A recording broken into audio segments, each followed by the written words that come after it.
जय माता दी। कैसे हैं आप लोग? आई होप सब ठीक होंगे। आज मैं आप लोग के साथ शेयर कर रही हूँ कि कलश स्थापना कैसे करें, और ख़ासकर हम वर्किंग लेडीज़ हैं तो कैसे जॉब करने के साथ साथ कलश स्थापना भी करें, उनकी देखरेख भी करें, और ऐसा क्या उपाय करें जिससे कि जो ज्वारे होते हैं वो बहुत ही हरा भरा खिल के आए। क्योंकि मानता ये है कि जितना ही घर में 10 दिन लंबे से बड़े से ज्वारे आते हैं उतना ही घर हरा भरा रहता है और बहुत ही अच्छा रहता है, धन दौलत की प्राप्ति होती है। तो सच बोलूँ, मेरा ये एक्सपीरियंस है और सच में ऐसा होता भी है। जितना ही अच्छा होता है ज्वारे, उतना ही सच में घर के तरक्की के लिए, स्वास्थ्य के लिए, हर चीज़ के लिए अच्छा होता है।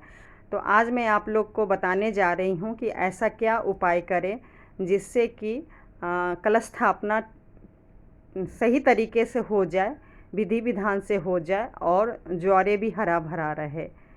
तो सबसे पहले तो मैं आप लोग को ये बता दूं, जो पंडित जी ने मुझे बताया था, पहले तो मैं पंडित जी से ही करती थी, तो पंडित जी से अगर करवाते हैं फिर तो कोई बात ही नहीं है।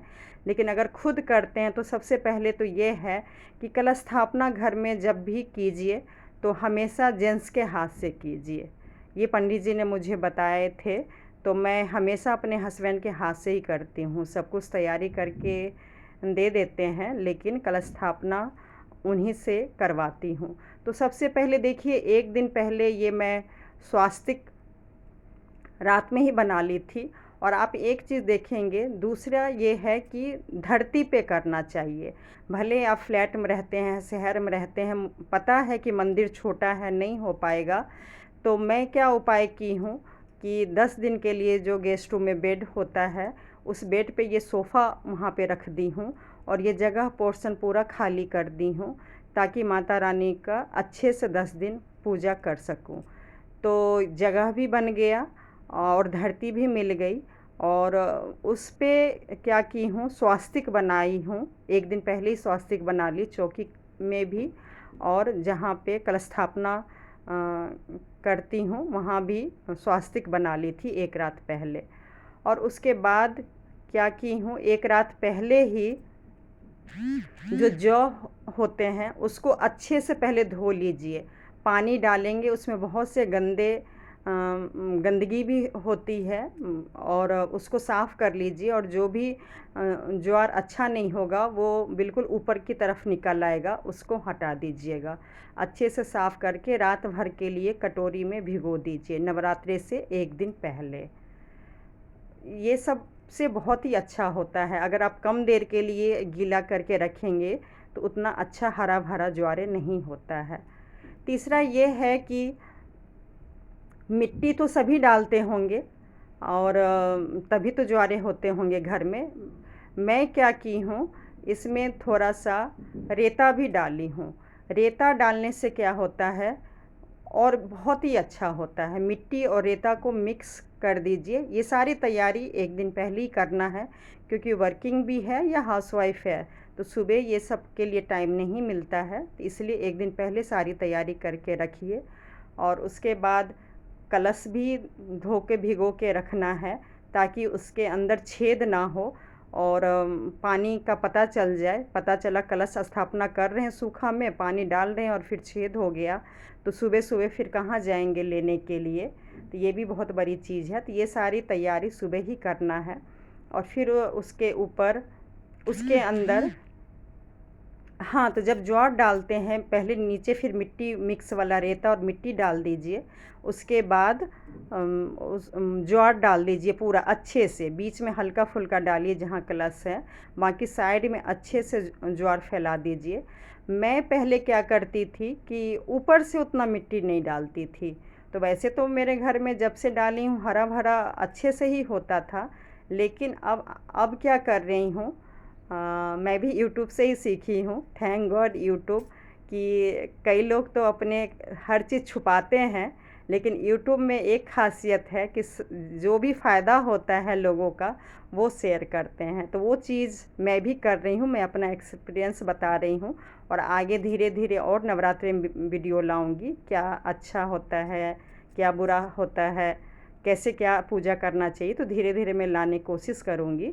अपने सच में नहीं बताते हैं, लेकिन यूट्यूब पे अगर आप सर्च करेंगे तो हर चीज़ मिल जाती है। तो फिर वही मतलब उसके ऊपर अगर आप मिट्टी डाल देंगे हल्का फुल्का, और उसके बाद पानी छिड़क देना है, ज़्यादा नहीं छिड़कना है कि बाहर आ जाए या गीला हो जाए, क्योंकि ज़्यादा पानी डालने से भी फिर वो ना मतलब गलने लगते हैं, सड़ने लगते हैं। डेली पूजा जब भी 10 दिन करेंगे तो उसमें हाथ से थोड़ा थोड़ा जल छिड़कना है, ताकि वो मतलब सड़े ना, क्योंकि इतना पानी ज़्यादा पानी डालने से भी ना मतलब ख़राब हो जाते हैं ज्वार। तो थोड़ा थोड़ा पानी डालने से ख़राब भी 10 दिन नहीं होगा और काफ़ी खिले खिले से लंबे लंबे से ज्वारे आ जाएंगे। तो ये तो मिट्टी की बात रही। उसके बाद कलश एक दिन पानी में भिगो देना है, पता चल जाएगा छेद नहीं है। और फिर जब हम कलश स्थापना करते हैं तो उस जल ले लेते हैं, उसके अंदर गंगा जल लेते हैं और गंगा जल में पान वो सुपारी और सिक्के डालते हैं।